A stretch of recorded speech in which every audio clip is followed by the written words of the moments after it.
Hello' everyone, Jinti লাইফষ্টাইলৰ অন্য এটি ভিডিঅ'লৈ আপোনালোক সকলোকে পুনৰবাৰ স্বাগতম জনাইছোঁ। আশা কৰিছোঁ সকলোৱে ভালে কুশলে আছে। আজি আপোনালোকলৈ লৈ আহিছোঁ মানিমুনিৰ লগত মাছৰ এটা সুস্বাদু ৰেচিপি।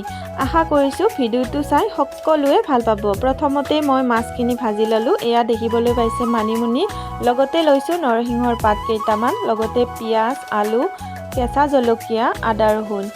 এতিয়া মই এই আদা ৰহুনখিনি পটাত পিচি লওঁ। আমাৰ ফালে এইটো পটা বুলিয়ে কয়, আপোনালোকৰ ফালে কি কয় নাজানো বাৰু। এইখিনি প্ৰথমতে মই ধুনীয়াকৈ মিহি কৰি বটি ল'ম। একেবাৰে সহজ পদ্ধতিত বনাবলৈ দেখুৱাম আপোনালোকক। চাই কেনে পালে নিশ্চয় কমেণ্ট কৰি জনাব।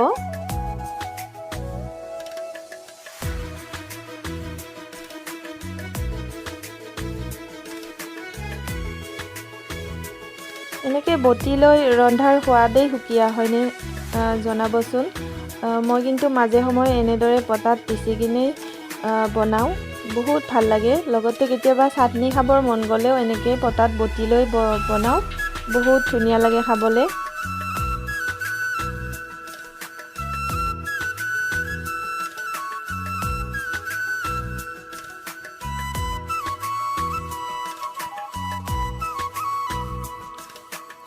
এইখিনি মোৰ প্ৰায় বটা হৈ গ'ল।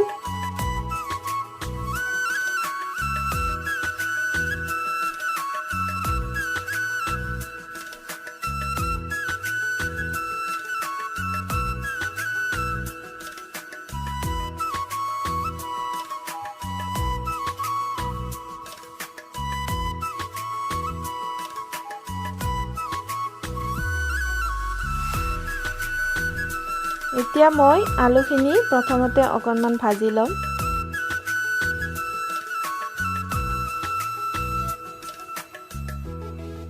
মানিমুনি খালে খুব উপকাৰ হয়। মানিমুনি খুব উপকাৰী শাক হয়। মাজে সময়ে মানিমুনি খাব লাগে, তেজৰ কাৰণেও বহুত ভাল মানিমুনি খোৱাটো। প্ৰথমতে মই পিঁয়াজখিনি ভাজি ল'ম।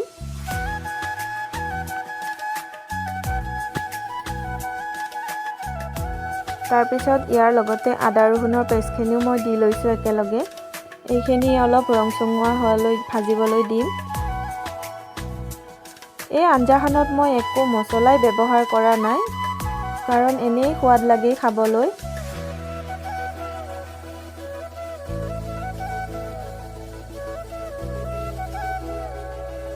এইখিনি মই ভালদৰে লাৰি দিছোঁ। আপোনালোকে যিসকলে মোৰ ভিডিঅ'সমূহ চাই কমেণ্ট কৰে, লাইক কৰে, তেখেতসকললৈ মোৰ অশেষ অশেষ ধন্যবাদ। আৰু যিসকলে নতুনকৈ চাব, চেনেলটো প্লিজ ছাবস্ক্ৰাইব কৰি ল'ব। কাষতে থকা বেল আইকনটো বজাই দিব, যাতে মোৰ ভিডিঅ'সমূহ আগতে চাবলৈ পায়। এতিয়া ইয়াতে পৰিমাণ অনুসৰি হালধি আৰু পৰিমাণ অনুসৰি নিমখ দি ল'লোঁ।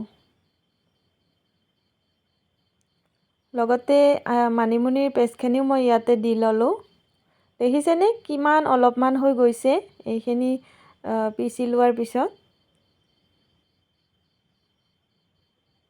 ইয়াৰ জোলটো খাব পাৰিলেও বহুত ভিটামিন পোৱা যায়।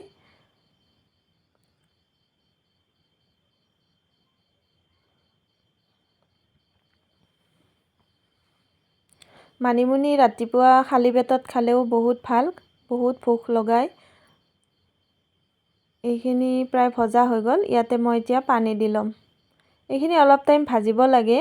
মই প্ৰায় 10-15 মিনিটমান ভাজিছোঁ, ইয়াৰ কেঁচা গোন্ধটো নোহোৱা কৰিবলৈ। এতিয়া এইখিনি ভজা হৈ গ'ল মোৰ। ইয়াতে মই পানী দি লৈছোঁ, লগতে আলুখিনিও দি লৈছোঁ।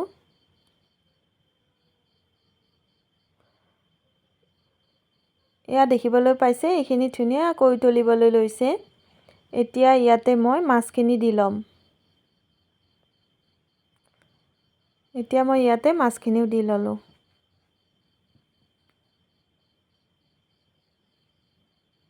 এইখিনি অলপ টাইমৰ কাৰণে আকৌ উতলিবলৈ দিম।